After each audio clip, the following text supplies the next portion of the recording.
Her voice cut through the factory's roar like a blade. "You're worth nothing, Adam. Not to me, not to anyone." I froze mid-stride, still wearing my hard hat, the smell of burnt metal and machine oil clinging to my clothes. Around us, the late shift kept moving, conveyor belts humming, forklifts beeping in reverse, but my world narrowed to her silhouette at the edge of the loading bay. Claire stood there in her immaculate cream coat, holding a stack of papers like she'd been waiting to deliver a final verdict. The winter wind slipped in through the open bay doors, curling around my boots, sharp as broken glass. I couldn't feel my fingers anymore, but I could feel the eyes. The guys in maintenance had stopped pretending not to watch. Even Steve, the shift supervisor, hovered by the pallet jack, his mouth opening and closing like he wanted to step in but didn't dare. I managed a single word. "Why?" She laughed, low, almost pitying, and the sound bounced off the corrugated walls, settling in my chest like a weight I couldn't lift. "Why? Adam, you've been stuck in the same dead-end job for 15 years. Look at you, steel dust in your hair, hands cracked like old leather, still coming home smelling like this place. Meanwhile, I've built something real." Her perfume, expensive, sharp, clashed with the metallic air, a reminder of the gap between her world and mine. The papers in her hands fluttered as she shoved them toward me. Divorce filings, my name printed neatly beside hers. "You signed these," she said, "and I won't come after the house or the pension. Be smart for once."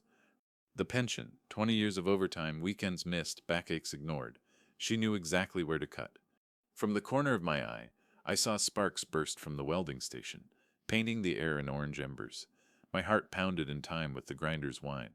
I wanted to tell her about the double shifts I'd worked to pay off her business loans, the marketing courses I'd funded when she wanted to branch out, the quiet nights I'd spent fixing her mistakes while she told everyone she was self-made. Instead, I just nodded, the sound of my own breathing loud in my ears. Not because I agreed, but because I knew this wasn't the place. Not yet. Claire smirked, like she'd won something permanent. "Good. I'll have my lawyer call you." Then she turned, her heels clicking on the concrete, vanishing into the night. The forklift beeped again, and work resumed, but the smell of her perfume lingered in the air long after she'd gone. What she didn't know was that 2 weeks from now, she'd be the one standing in the cold, begging me for help. Claire and I met in the kind of bar where the floor stuck to your shoes and the jukebox only worked if you hit it twice. I was 25, fresh out of trade school, working night shifts at the steel plant. She was 22, all ambition and bright eyes, working as a receptionist at a real estate agency and telling anyone who would listen that she'd be running her own firm before 30. She said she liked hard-working men, men who weren't afraid to get their hands dirty. Back then, I took it as a compliment. For the first few years, we were a team. She'd bring me sandwiches when I pulled doubles. I'd fix her car when it broke down. When she said she wanted to start a home staging business, I didn't blink before cashing out my savings. We turned the spare bedroom into her office. I built her custom shelving with my own hands, the scent of sawdust still clinging to the walls for weeks. She got her first big client 6 months later. We celebrated with cheap champagne, sitting cross-legged on the kitchen floor, drunk on dreams and exhaustion. I thought we were building something together. But over the years, the we became she. Her business started to take off more clients, bigger contracts, and soon she was dressing like the women in glossy magazines, pencil skirts, designer heels, perfume that cost more than my weekly groceries. I stayed in the plant, taking every overtime slot I could, because someone had to keep the lights on while she took calculated risks. By the time her company was pulling in 6 figures, I barely recognized her. She stopped coming to the plant, stopped asking about my shifts. If I mentioned the foreman, cutting hours, or the new safety protocols, she'd nod without listening, her eyes scrolling through her phone. The house, the one we'd bought together when I was working 60 hours a week, became her showroom. My recliner disappeared from the living room because it ruined the aesthetic. My coffee mugs were replaced with delicate porcelain cups I was afraid to touch. The kitchen, once filled with the smell of my Sunday chili, smelled like whatever candle she was burning for her open house tours. At work, the plant became my refuge. The steady thrum of the conveyor belts, the sharp hiss of compressed air, it all made sense in a way my marriage no longer did. Machines didn't lie, steel didn't smile to your face, and cut you behind your back. I told myself it was just a phase, that success had a way of changing people, and we'd find our way back. But the little things piled up. She stopped wearing her wedding ring. Her phone became an extension of her hand, always turned screen side down when I walked into the room. She started saying I lacked ambition whenever I came home too tired to talk about business plans. The real blow came last winter. The plant had cut back hours after a major contract fell through. I was pulling shifts wherever I could, even unloading supply trucks for extra pay. One night, I came home with my palms raw from handling steel plates all day, and she was sitting at the dining table, laptop open, wine glass in hand. She didn't look up when she said, "Adam, maybe it's time you found something else. Something that actually matters. Something that matters." As if 15 years of breaking my back to fund her dreams was worthless. I didn't answer that night. I just sat there, listening to the radiator hiss and the faint hum of her keyboard. But inside, something shifted. I started paying more attention at work, not just to my tasks, but to the plant's finances, the way management handled contracts, who the big clients were. I noticed when a competitor failed to deliver on an order, and how quickly our production lines shifted to fill the gap. I began keeping notes, not for the plant, not even for me. Claire thought she'd married a man who was predictable, someone who'd never take a risk, never think beyond his next paycheck. She was about to find out how wrong she was. It was a Thursday when everything snapped. The plant had just wrapped up a brutal double shift to meet a last-minute order. My arms ached, and my back felt like it had been forged from the same steel I'd been handling all day. All I wanted was a shower and a beer. When I walked through the front door, I could hear voices. Claire's high, clipped tone, and a deeper male voice I didn't recognize. They were in the kitchen, and I could smell the rosemary and lemon from whatever fancy dinner she'd prepared. I dropped my boots quietly and stepped closer. "You have to understand," Claire was saying, her voice low but sharp. "Adam's not really business-minded. He doesn't think big. That's why I've been the one pushing things forward." The man chuckled, smooth, confident. "Well, that's fine for now, but when the divorce is final, you'll have full control over the assets. That pension of his will help with the expansion loan." My breath caught. Pension, expansion loan. Claire laughed, soft, almost apologetic. "He'll never see it coming. He thinks I'm just frustrated about him working too much. Honestly, I've been done for years, but I need this to be clean. I can't afford him dragging his feet." My knuckles went white against the wall. The sound of cutlery on china rang through the kitchen like an alarm bell in my head. I could picture them, Claire leaning in, her perfect manicure wrapped around a wine glass, this stranger eating at the table I'd built, talking about my life as if it were some disposable asset to shuffle around. They went on, mapping out a future that didn't include me, except as a source of capital. My work, my sacrifices, my years of loyalty, all reduced to a line item in their little business plan. I backed away before they could see me, the smell of the dinner, rich, savory, turned sour in my nose. My stomach knotted so tightly I could barely breathe. I didn't grab a beer. I didn't shower. I just walked straight into the garage and closed the door behind me. Under the workbench, behind an old toolbox, I kept a weathered notebook. Nothing special, just pages of ideas, plant schematics, contract notes. Over the last few months, I'd been jotting down details that most people overlooked. A missed delivery date here, a supplier offering better rates there, the kind of information you could build something on or dismantle something with. I opened it, flipping through until I found what I was looking for, a list of our largest clients and exactly how much they depended on the plant meeting its delivery dates. Claire thought I was worth nothing. She thought she could strip me down to my last cent and walk away without a second thought. But in that moment, I realized I had something she didn't. The knowledge, the access, and the patience to make sure she'd feel every ounce of what she'd just planned for me. And I was done waiting. That night, I barely slept. The house was quiet, except for the occasional groan of the old heating pipes, but my mind was anything but still. Every time I closed my eyes, I heard Claire's voice again. "He'll never see it coming." I stared at the ceiling, tracing the shadows cast by the street lamp outside, trying to steady my breathing. The rational part of me whispered that I should walk away. Let her have the divorce, take whatever's left, and start over. People rebuild after worse.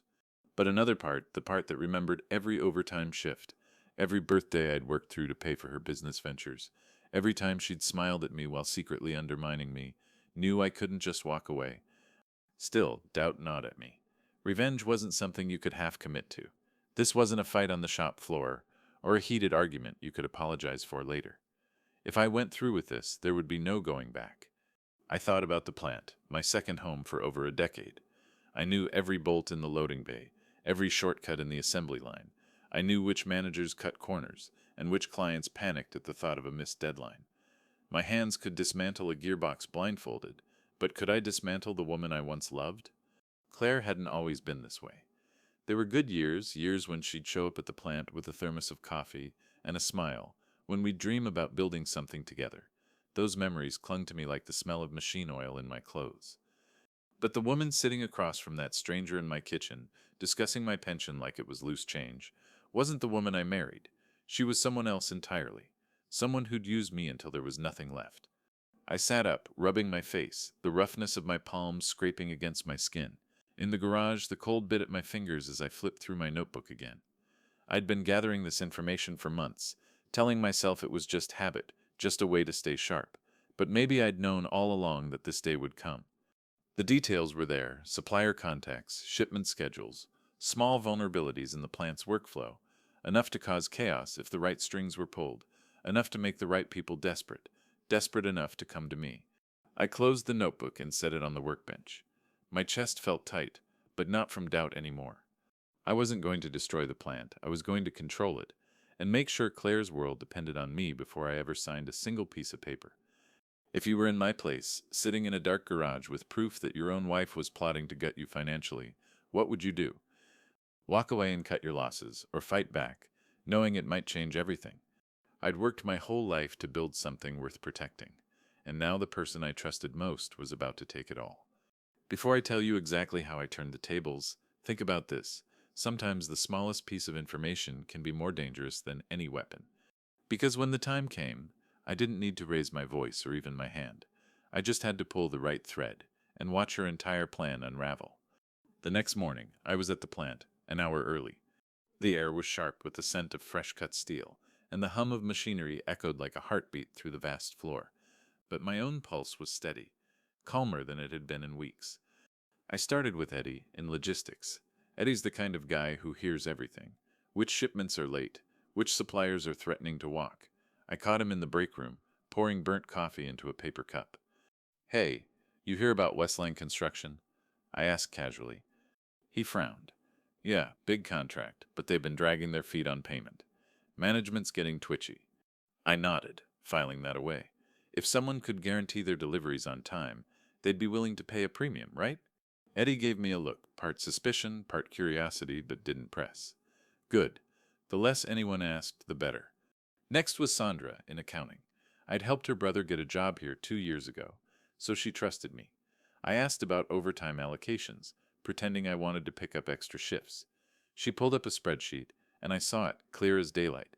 The gaps in our production schedule, where rush orders always caused chaos. Rush orders meant leverage. By lunch, I had the outline of a plan. I'd quietly position myself as the only one who could solve the plant's most urgent problems, and I'd make sure one of those problems directly impacted Claire's biggest client. That evening, I went through her desk while she was in the shower. I'd never done that before.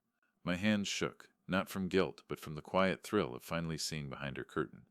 Her client list was in a sleek black folder, names I recognized from local billboards and charity galas. One jumped out at me, Maddox Realty. They were in the middle of a massive commercial renovation, supplied entirely by my plant. I almost smiled. Over the next week, I started pulling threads. I took longer breaks in the loading bay, timing when certain shipments went out. I volunteered for routes no one wanted, which put me in contact with Maddox's project managers. I dropped hints about potential delays, nothing that sounded like sabotage, just enough to make them nervous. Meanwhile, at home, Claire was on her phone constantly, pacing the kitchen, talking in that low, businesslike tone she used when she thought I wasn't paying attention. Once I caught her saying, "Don't worry, I have it under control. Adam won't be a problem." I let her believe that. Friday came, and with it the first real play. I arranged for a critical shipment to Maddox to be rerouted by mistake to another site. A legitimate mix-up on paper, but one that would take days to fix. By the time the project manager called me directly, I was already ready with a solution. "Yeah, I can get it sorted," I said, my voice calm. "But it'll need special authorization to pull overtime crews. It's going to cost." He didn't hesitate. "Do it. I'll handle the payment." Just like that, I was in control of Maddox's timeline, and by extension, one of Claire's most important business relationships. That night, as we sat across from each other at the dinner table, she was distracted, scrolling through her phone, her wine untouched. Something wrong? I asked, feigning concern. Just a client issue, she muttered. Nothing you'd understand. I took a slow sip of my beer, letting the silence stretch. If only she knew that the problem she was trying to fix had started right here in her own kitchen. By Monday morning, the tension at home was a living thing, invisible but heavy enough to feel in every room. Claire was up before dawn, pacing the kitchen in her robe, one hand gripping her coffee mug, the other glued to her phone. She spoke in clipped sentences, her voice rising and falling like she was trying to control panic. I sat at the table in my work jacket, pretending to scroll through news headlines while catching every word. I don't care how you do it, just make sure the materials are there by Wednesday. If Maddox pulls out, we're finished. Finished, the word rolled around in my head like a marble in a tin can. I left for the plant with my usual thermos of black coffee, but my real work had nothing to do with steel that day. I spent the morning fixing the Maddox problem, which meant delivering exactly what I'd promised the project manager, but not before extracting a personal payment for the overtime crew. Nothing traceable, of course. By the time Claire's materials arrived, she'd already been chewed out by her client. The look she gave me when I came home that night was cold enough to frost glass. You wouldn't understand the kind of stress I'm under, she said over dinner, her fork barely touching her plate. Probably not, I replied, keeping my tone light, but it sounds like you've got a real mess on your hands.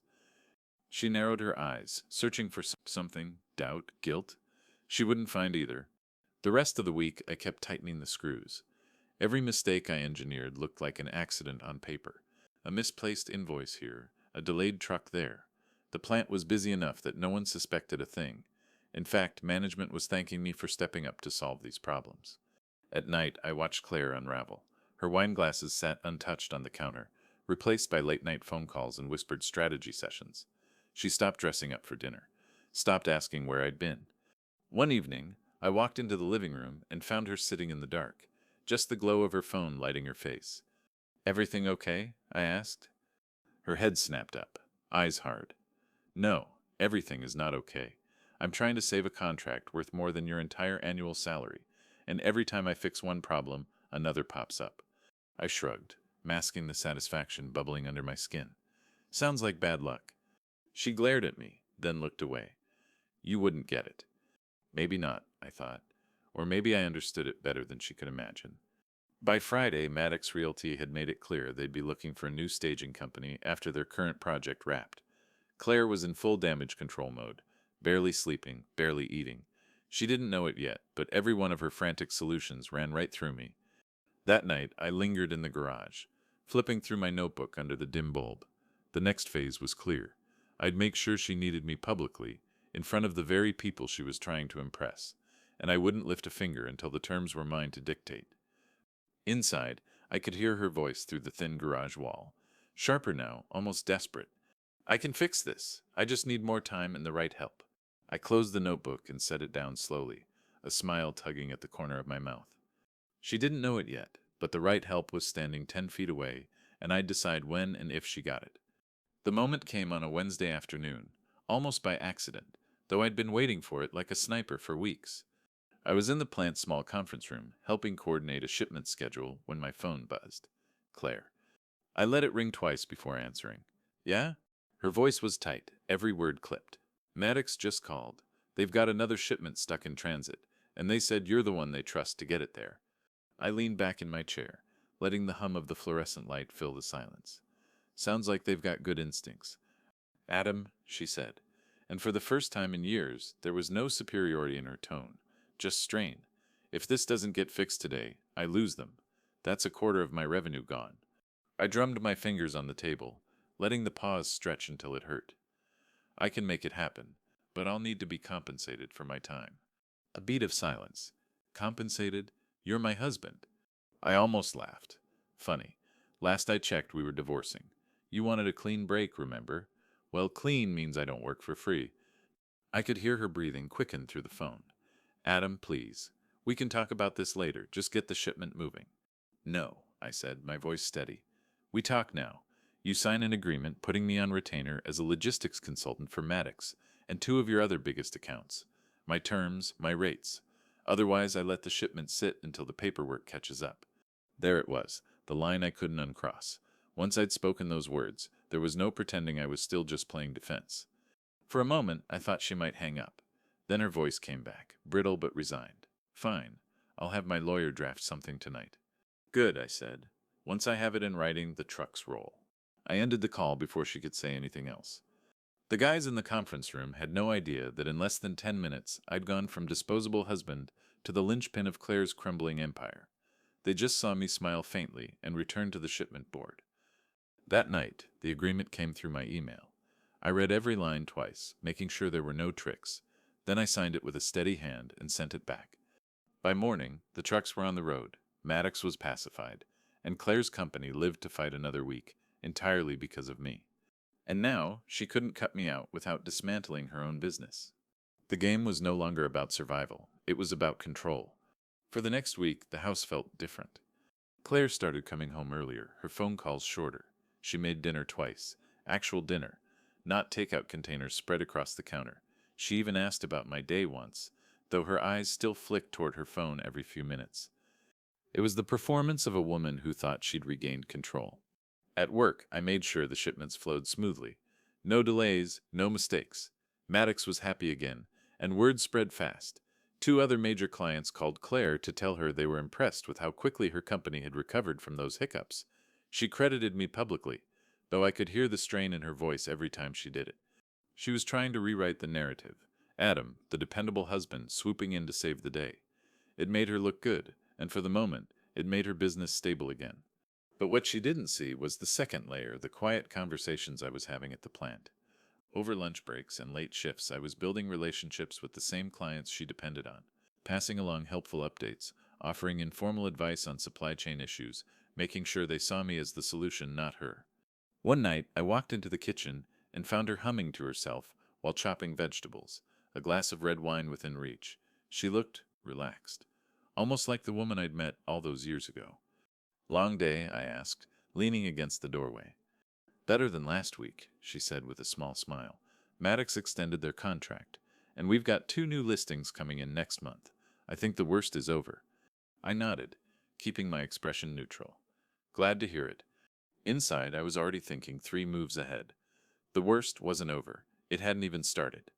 That night, while she slept, I sent 2 emails, short, polite, and deliberate. One to Maddox's project manager, thanking him for the opportunity to work with them directly. The other to a competitor of Claire's, hinting that I might soon be available for independent consulting work. Neither message was a betrayal in the legal sense, but both planted seeds, seeds that would grow in the exact direction I wanted when the time was right. By Friday, Claire was telling friends over the phone that she and I were working things out. I could hear her in the other room, her voice light, rehearsed. She wanted the world to believe the crisis had passed, that her marriage and her business were back on solid ground. What she didn't realize was that I wasn't saving her anymore. I was building the exit ramp she didn't know she'd be forced to take. And when the moment came, she'd walk right into it, smiling. It happened on a Tuesday morning, right as I was clocking in. Eddie from logistics caught me by the loading bay, his expression somewhere between excitement and worry. You hear about the audit? Audit! I kept my voice casual, but my gut tightened. Corporate's sending in a team to review all our client contracts. Something about discrepancies in the billing for rush orders. Supposedly Maddox's account is one of the big ones they're looking at. For a split second, I thought my moves might be catching up to me, but then the real picture clicked into place. Maddox's account, that was Claire's lifeline, and every rush order for them had gone through me. If corporate dug deep, they'd find that Claire's company was being billed for priority handling fees she'd passed on to her clients, fees that only existed because I'd created the delays in the first place. The beauty of it, none of it traced directly to me. On paper, it was all just part of the plant's operations. Claire had signed every invoice without question. By lunch, the whispers had spread. Maddox wasn't happy. They'd been hit with penalties on a separate project, and now they were hinting at pulling multiple contracts from Claire's firm. That evening, she came home pale, her voice sharp. We have a problem. Oh? I set my beer down, feigning concern. Maddox is under audit, and they're saying I overcharged them. If this sticks, I could lose my license. I need you to talk to your people at the plant, find out what's going on. I leaned back, letting her see the hesitation on my face. That's a big ask, Claire, especially given where we were 2 weeks ago. Her eyes softened. Not out of love, but out of calculation. Adam, I know I've been hard on you, but you're the only one who can fix this. Please. That please was all I needed. The next morning, I made a quiet call to Maddox's project manager. I told him I could smooth things over with corporate, make the audit go away, but it would require shifting their account to me directly as a private consultant. No middleman, no Claire. He didn't even hesitate. If you can make this disappear, you've got the job. 2 days later, Maddox officially terminated their contract with Claire's firm and signed a new agreement with me. Claire came home that night looking like someone had drained the color from her world. She didn't say a word. She didn't have to. I already knew she'd seen the announcement. The twist was simple. I'd gone from her hidden weapon to her direct competition, and she'd walked me right into the role. Imagine spending years building someone else's dream, only to have them tell you that you were worth nothing, and then watching them beg for the very help they once mocked. That's where I was. And the truth, it wasn't about revenge anymore. It was about balance. Because every sacrifice I'd made, every sleepless night, every dollar I'd poured into her ambitions, they were all debts. And debts get paid. If you've ever been underestimated, if someone's ever cashed in on your loyalty and tossed you aside, you know the moment I was standing in. The only question left was how public I wanted her fall to be. The opportunity came faster than I expected. Maddox Realty was hosting a networking luncheon at the downtown Hilton, a mix of real estate developers, contractors, and high-profile suppliers. I was invited as their new logistics consultant. Claire, of course, was still on the guest list from before her contract had been terminated. When I walked into the ballroom, the air was thick with the scent of polished wood, fresh coffee, and expensive perfume. Glass chandeliers threw soft light over neatly dressed tables, each set with crystal glasses and linen napkins folded with military precision. I spotted her across the room almost immediately. She was wearing her power armor, navy blazer, diamond earrings, hair in a sleek twist. From a distance, she looked untouchable. But even across the crowd, I could see the tightness around her eyes. I made my way through small clusters of conversations, shaking hands, accepting congratulations on turning Maddox's supply chain around. Every compliment was loud enough for her to hear. When the luncheon officially began, the Maddox CEO took the stage. After the usual pleasantries, he announced the company's new partnerships, starting with me. Thanks to Adam's quick thinking and deep industry knowledge, we've avoided major project delays and improved our on-time delivery rate by 27% in the past month alone, he said, gesturing toward me. The applause was warm, genuine. Claire's face froze in a polite smile, but her knuckles whitened around her wine glass. Then came the moment I'd been waiting for. One of the developers at her table asked her a question, loudly enough to carry across the room. "Claire, what happened with your Maddox contract? I thought you two were inseparable partners." Her smile faltered. Just for a second. We had a difference in operational strategy. It was mutual. I set my glass down and spoke up, my voice carrying easily over the tables. Actually, the change happened during the audit. Maddox needed a more streamlined solution, and I was able to step in. Dozens of heads turned toward me, the subtle ripple of shifting attention running straight toward her. She laughed lightly, but it was too thin to hide the flush rising in her cheeks. "That's one way to put it," she said, her tone straining to stay even. I didn't push further, not yet. The best part of a public takedown is letting the audience connect the dots themselves. The rest of the luncheon was a steady drip of professional praise in my direction, each comment another drop eroding the facade she'd built. By the time dessert was served, she was a silent figure at the edge of her table, stirring her coffee without drinking it. When the event ended, I was swarmed with business cards and handshakes. Claire left quietly, without saying goodbye to anyone. As I watched her walk out under the chandelier light, I knew this was just the first cut. The second part would be the one she couldn't recover from. The second blow came just 3 days later. The Regional Real Estate and Development Association was holding its quarterly mixer, the kind of event Claire lived for. She'd RSVP'd weeks ago, back when Maddox was still her crown jewel, and she clearly hadn't planned on canceling. I hadn't either. The venue was a rooftop bar downtown, glass walls revealing the skyline lit like a circuit board. Music played low under the hum of conversation, and waiters floated through with trays of champagne flutes.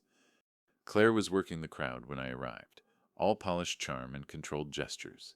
But there was something brittle about her now, like a pane of glass under too much pressure. Half an hour in, the association president called for attention. "We're excited to introduce our newest keynote partner, someone who's demonstrated exceptional results in logistics and client satisfaction." Her eyes found mine before he even said my name. Adam Carter, now consulting independently for several of our largest member firms, including Maddox Realty. The applause hit like a wave. Cameras flashed. I stepped forward, shaking the president's hand, thanking the room. Claire clapped, but it was slow, mechanical. When the president handed me the microphone for a brief speech, I kept it short but deliberate. I've been fortunate to work with some incredible partners recently, companies who value transparency, efficiency, and accountability. These relationships work because everyone at the table shares the same commitment, delivering on our promises. I didn't have to look at her to know the emphasis had landed. After the speech, people clustered around me with questions. And then it happened. One of Claire's former clients, a luxury developer, stepped forward and said, "Adam, I wish I'd known you were available sooner. We've been reconsidering our staging provider." The conversation wasn't staged, but it might as well have been. It was loud enough for several others to hear, and for Claire to realize she was losing more than Maddox. I saw it in her face, the moment she knew the cracks were too deep to patch. Her smile faltered, her eyes darted toward the exit. But I wasn't finished.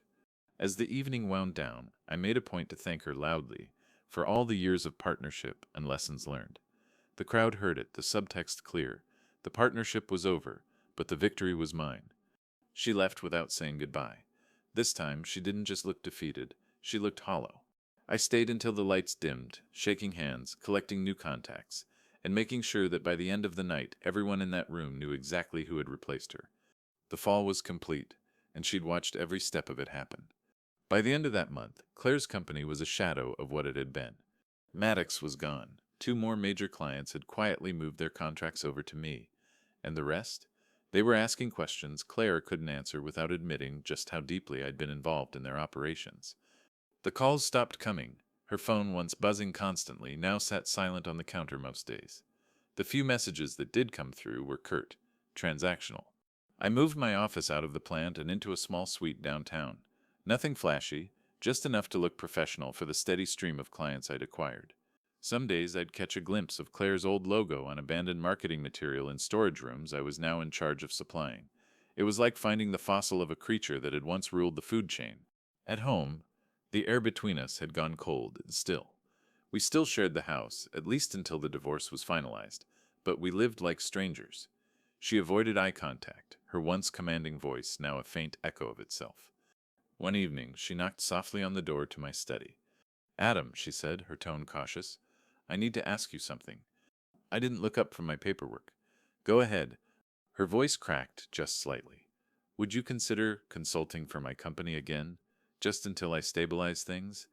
It was the question I'd known was coming, but hearing it still sent a quiet satisfaction through me.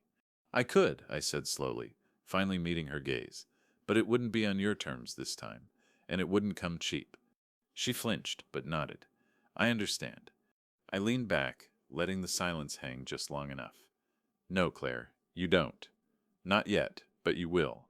I turned back to my desk, and she left without another word. In the weeks that followed, I didn't take her up on the offer. Instead, I kept building my network, expanding into contracts she'd never even had access to. Every time a new client signed with me, I thought about how she'd once told me I was worth nothing, and how those same people were now paying me to do what she couldn't. When the divorce papers finally came through, the settlement was almost anticlimactic. She kept her dwindling business. I kept my clients and my freedom, and thanks to the consulting contracts I'd secured during our separation, my income had tripled. The day I moved out, I left the house keys on the kitchen counter, the same counter where I'd once overheard her plotting to take my pension. As I closed the door behind me, I realized something important. This hadn't just been revenge. It had been reclamation. I hadn't destroyed her life. I'd simply taken back what was mine. My value, my dignity, my place in the world. And I wasn't giving it up again. 6 months later, I barely recognized my own life, and I meant that in the best possible way. The office I'd moved into downtown had expanded into the suite next door. My desk, once cluttered with plant schedules and handwritten notes in a grease-stained notebook, was now organized, sleek, a symbol of the control I'd fought to reclaim. The faint scent of fresh coffee and polished wood filled the space every morning, replacing the metallic tang of the plant floor I'd known for 15 years.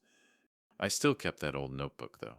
It sat on a shelf in my office, the edges frayed, the cover scuffed. It wasn't just a memento. It was my reminder of the nights I'd sat in a cold garage, piecing together the knowledge that would change everything. Business was steady, even growing. Word had spread quickly among contractors and developers that I was the man to call when you needed impossible deadlines met. And unlike the plant, I called the shots now. I chose my clients. I set my rates. Claire's name still floated around in the industry from time to time, but always in the past tense. She used to run a solid operation, people would say, or too bad about how things ended. Her fall had been quiet in the end. No scandal, no headlines, just a slow fade into irrelevance. One afternoon, I ran into her at a supply expo. She was standing by a booth, talking to a rep with the kind of polite desperation you can't quite hide. When she saw me, her smile was polite but small. "Adam," she said, nodding. "Claire." We stood there for a moment, two people who'd once shared everything and now shared nothing at all. I didn't feel anger anymore, not the white-hot rage I'd carried that night in the garage, not even the cold satisfaction of our final showdown. What I felt was distance, perspective. "You look well," she said, her voice hesitant. "I am," I replied simply, and that was it. No apology, no attempt to rewrite history, just two paths crossing briefly before moving in opposite directions. That night, back in my office, I opened the notebook. My fingers traced over the ink stains, the uneven handwriting. There were 3 stars drawn in the margin of one page, a symbol I'd started using to mark the details that mattered most. Those stars had guided every decision I'd made during those weeks of quiet war. Now, they reminded me of something deeper. You can let people tell you you're worth nothing, or you can decide to show them exactly how wrong they are. I'd been underestimated, sidelined, written off, but instead of breaking me, it had forced me to see the truth, not about Claire, but about myself. I was never worth nothing. I just hadn't been charging the right rate. The transformation wasn't just in my bank account or my client list. It was in the way I carried myself now. Shoulders back, voice steady, unafraid to take up space in a room. I no longer waited for permission to act, and I no longer built my life on someone else's terms. And the best part, I didn't need revenge anymore. I'd outgrown it. Still, when I left the office that night, I made sure to lock the notebook in my desk, not because I planned to use it again, but because sometimes the best reminder of where you're going is where you've already been. People will tell you that walking away is the strongest move you can make. Sometimes they're right. But sometimes the strongest move is standing your ground long enough to prove every single one of them wrong. Claire thought I was just a man who clocked in, clocked out, and accepted whatever scraps I was given. She was wrong. Now, I wake up every morning knowing my worth and charging it. And the best part, I didn't just take back my life. I built a better one. If you've ever had someone underestimate you, tell me, did you walk away, or did you make them watch you rise?